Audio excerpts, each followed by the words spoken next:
네, 안녕하세요. 9월 16일 토요일 새벽 기도 시작하겠습니다. 기도드리겠습니다. 은혜로우신 우리 아버지, 오늘도 밝은 새날 허락해 주신 것을 감사합니다.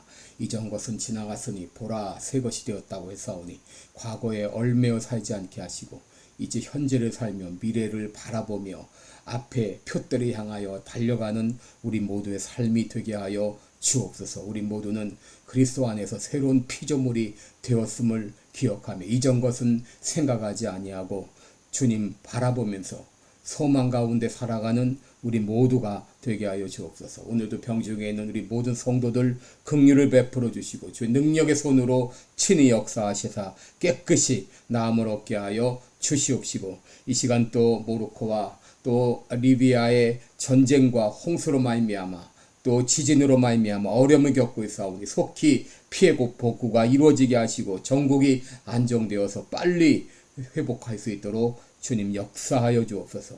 오늘 하루도 주님 앞에 의탁합니다. 예수님의 이름으로 기도드리옵나이다. 아멘.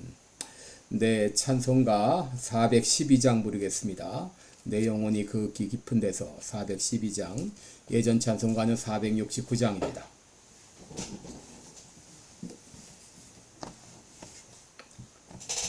412장입니다.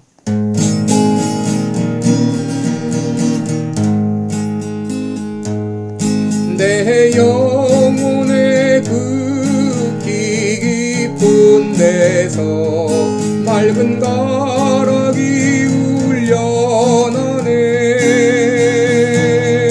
하늘 곡주가 언제나 흘러나와 내 영혼을 고이 싸네.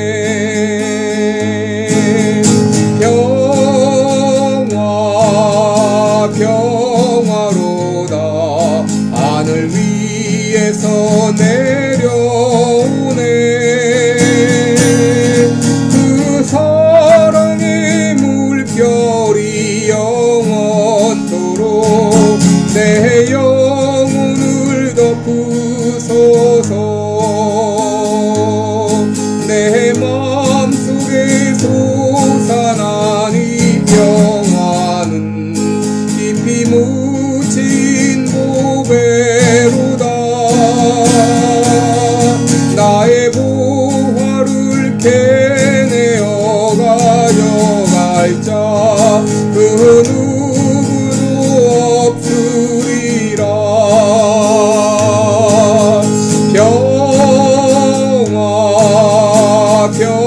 평화로다 하늘 위에서 내려오네.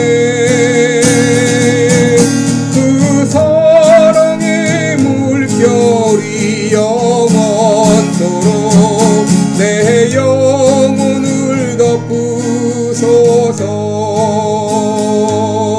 내 영혼의 평화가 넘쳐남은 주의 큰 복을 받음이라. 내가 주야로 주님과 함께 있어 내 영혼이 편히 쉬네.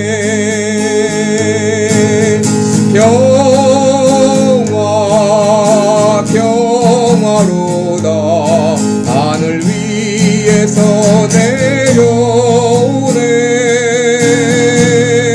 그 사랑의 물결이 영원토록 내 영혼을 덮으소서.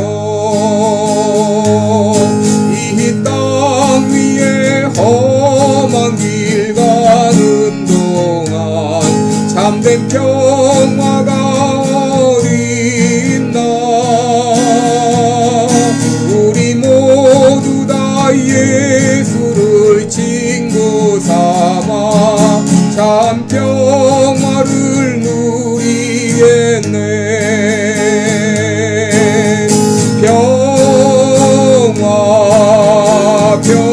평화로다 하늘 위에서 내려오네. 그 사랑의 물결이 영원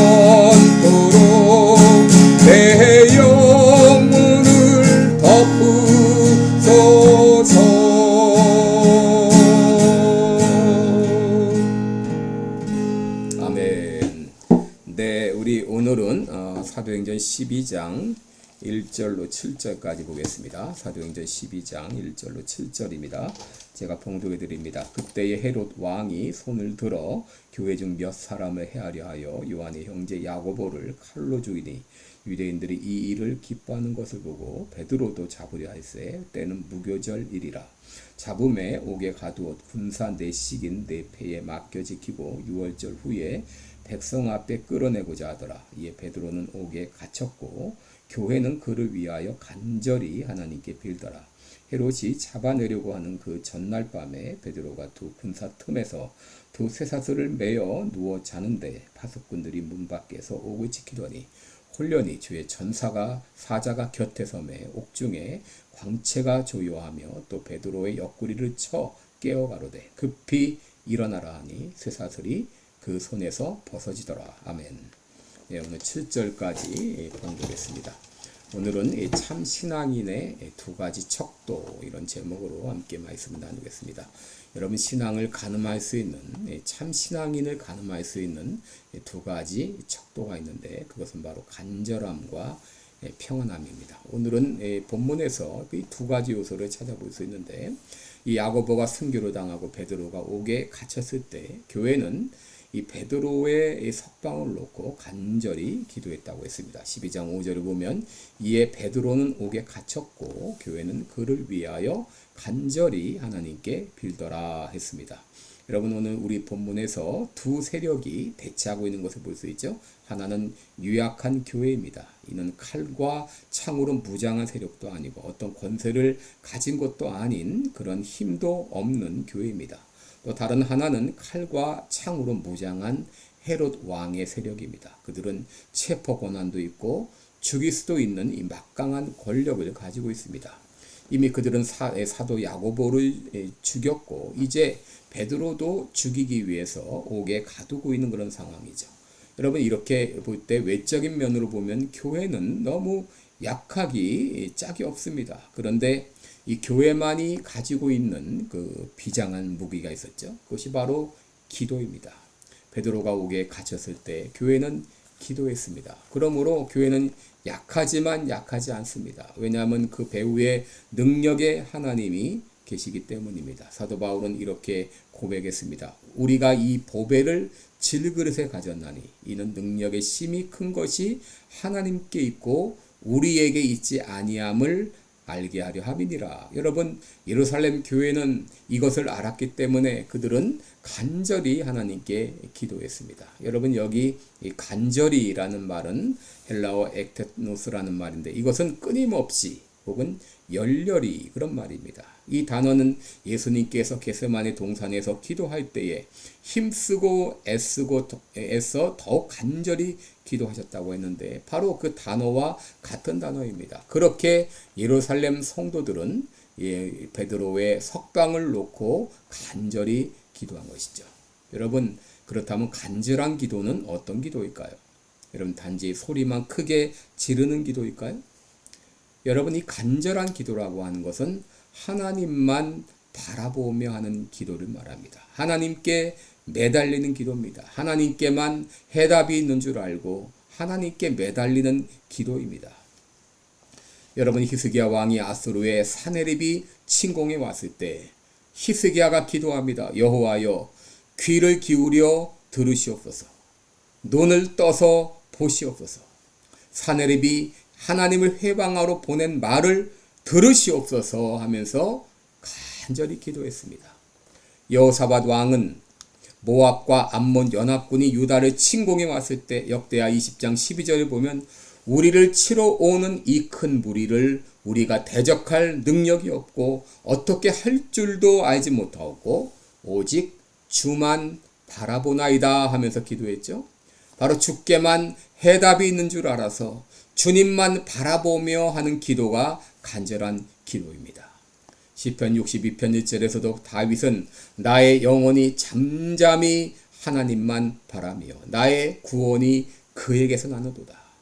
나의 구원이 오직 하나님께만 있는 줄 알고 기도하는 기도, 그 기도가 간절한 기도입니다. 여러분 나에게는 이런 간절함이 있는가 한번 물어보시기 바랍니다. 여러분 신앙생활을 오래 하다 보면 또 편한 생활에 안주하다 보면 나도 모르게 이런 간절함이 사라지게 됩니다. 기도할 때도 이런 간절함이 사라지고 예배 때도 이런 간절함이 사라지고 찬송 부를 때도 그저 겉당 따라 부를 뿐 간절함이 사라질 때가 있습니다. 여러분, 이런 나의 신앙생활의 간절함이 사라졌다고 하는 것은 내 신앙생활에 적신호가 켜졌다는 말입니다. 여러분, 이제 우리는 이 신앙의 간절함을 회복해야 되겠습니다. 준비된 마음으로 예배에 임하시고 찬송 부를 때도 뜨겁게 부르시고 말씀을 들을 때도 열린 마음으로 듣고 누군가 대표 기도를 할 때는 아멘 아멘 하면서 같이 화답하시고 헌금을 할 때도 기쁜 마음으로 드리고 여러분 나에게 이런 간절함이 있는가 하는 것입니다. 오늘 이 아침에 주님 나에게 이런 간절함을 허락하여 주옵소서. 첫사랑을 회복하게 하여 주옵소서. 기도할 수 있기를 바랍니다. 여러분 신앙생활의 두 번째 척도는 평안함입니다. 첫째가 간절함이라면 둘째는 평안함입니다. 여러분 헤롯 왕이 베드로를 죽이려고 옥에 가두었을 때 베드로가 어떤 상황이었습니까? 깊은 옥에서 쇠사슬에 묶여있는 채 또 두 군사가 그 옆에서 그를 지키고 있고 밖에는 14명의 군사가 또 밖을 지키고 있는 그런 상황입니다. 이런 상황에서 이제 그가 구출받는다는 건 있을 수 없는 일이고 또 당장 내일이면 이제 아침 해가 밝으면 처형을 당한 그런 상황입니다. 그런데 그런 상황에서 베드로가 뭐하고 있었습니까? 불안하여 두려워 떨고 있었습니까? 여러분 베드로는 그런 상황에서 평안히 잠을 자고 있었습니다. 어느 정도 깊이 잠이 들었는가 천사가 옆구리를 쳐가지고 깨울 정도로 그는 깊은 잠이 들었습니다. 여러분 오늘날 불면증으로 시달리는 사람이 얼마나 많습니까? 또 불안과 걱정으로 시달리는 사람이 얼마나 많습니까? 죽음의 공포로 시달리는 사람들이 얼마나 많습니까? 그러나 진정 믿음의 사람은 이런 어떤 상황에서도 이 모든 것들을 극복하고 평안함을 유지할 수 있는 사람입니다. 여러분 베드로가 흔들어 깨워도 일어나지 못할 정도 깊은 잠이 들었던 것은 자신의 삶을 온전히 하나님께 의탁했기 때문입니다. 그러기에 그는 사형 집행 전날에도 깊은 잠이 들 수 있었습니다. 사도 바울은 마지막 임종을 앞두고 빌립보서 1장 20절에서 이렇게 말했습니다. 나의 간절한 기대와 소망을 따라 아무 일에든지 부끄럽지 아니하고 오직 전과 같이 이제도 담대하여 살든지 죽든지 내 몸에서 그리스도가 존귀되게 하려 하나니 이랬습니다. 여러분 이런 담대함이 어디서 비롯되었습니까? 바로 자신의 장래를 하나님께 의탁했기 때문입니다. 저의 조부 이야기를 하겠습니다. 6.25 때 공산군들이 남침하였다가 유엔군의 참전으로 국군이 파죽지세로 복신할 때 인민군과 빨치산들은 산으로 도망하면서 우익 인사 살해 계획을 세웠습니다. 인민군 제1인당 우익 인사 20명을 살해하라고 하는 분담 책임이 내려졌는데 바로 학살 1순위가 목사와 기독교인들이었습니다. 많은 사람들은 이 정보를 입수하고 다른 곳으로 도피했습니다. 그런데 정보를 듣지 못한 이들은 한밤중에 납치되어서 광산 구덩이에서 죽임을 당하기도 했습니다. 저희 조부였던 이 방학성 목사는 연락을 듣지 못한 채 집에 있다가 아침에 예배드리려고 교회당 종을 쳤는데 인민군 50여 명이 몰려와서 교회당을 포위하고 사람들을 죽이기 시작했습니다. 그때 인민군을 인솔하고 교인들이 일일이 지명하여 죽게 한 자는 같은 교회에 있었던 조집사라는 사람이었습니다. 놀란 여전도사와 성도들이 조집사님 이게 어찌된 일입니까? 라고 물으니 묻는 성도들마다 총으로 쏴서 그 자리에서 18명이 죽임을 당했습니다. 저희 할아버지는 옷장 안에 숨어 있었는데 인민군들이 할아버지를 찾기 위해서 온 집안을 다 수색했지만 찾지 못하자 교인들을 폭행하고 죽이기 시작했습니다. 그러자 할아버지는 자기 때문에 너무 많은 사람이 죽는 것을 또 이 고통당하는 것을 가슴 아파해서 숨은 곳에서 자진하여 나와 체포가 되었고 새끼줄에 묶여서 이제 마을 인민재판장으로 끌려갔습니다. 인민재판에서 인민군들은 군중들을 향해서 이놈 죽여도 좋소 이렇게 묻자 군중들이 마지못해 죽이라고 외치고 결국 사형이 결정되었는데 인민군들은 할아버지를 논두렁으로 끌고 가서 장로와 또 집사, 남전도사 그리고 우익 청년들을 한 자리에 모아놓고 수류탄 심지를 뽑고 도망갔습니다. 그때 할아버지는 마지막 기도를 드렸습니다. 하나님 아버지, 저 같은 것도 순교자의 반열에 참여케 해주시니 감사합니다. 이렇게 기도하는 순간 수류탄이 꽝 하고 터졌고 그 자리에 있던 이들은 모두 죽임을 당했습니다. 할아버지는 수류탄이 터졌음에도 계속 기도하다가 쓰러졌습니다. 인민군들이 도망친 후에 교회 여성도들이 논두렁에 와보니 다른 시신들은 다 가족들이 찾아갔는데 이제 할아버지 시신만 그 자리에 남아 있었습니다. 여성도들이 들것을 만들어서 이제 할아버지의 시신을 옮겼습니다. 그런데 들것으로 옮기는 중에 할아버지의 손가락이 움직이는 것을 느꼈습니다. 여성들은 너무 기쁜 나머지 목사님이 살아계신다 외쳤습니다. 할아버지가 그 상황에서도 구사일생으로 살아난 것이죠. 비록 수류탄 파편으로 왼쪽 다리를 다쳤지만 교인들의 정성어린 치료로 건강을 회복했습니다. 여러분, 이 할아버지가 죽음 앞에서도 이렇게 평안히 기도할 수 있었던 이 평안함이 어디서 비롯되었습니까?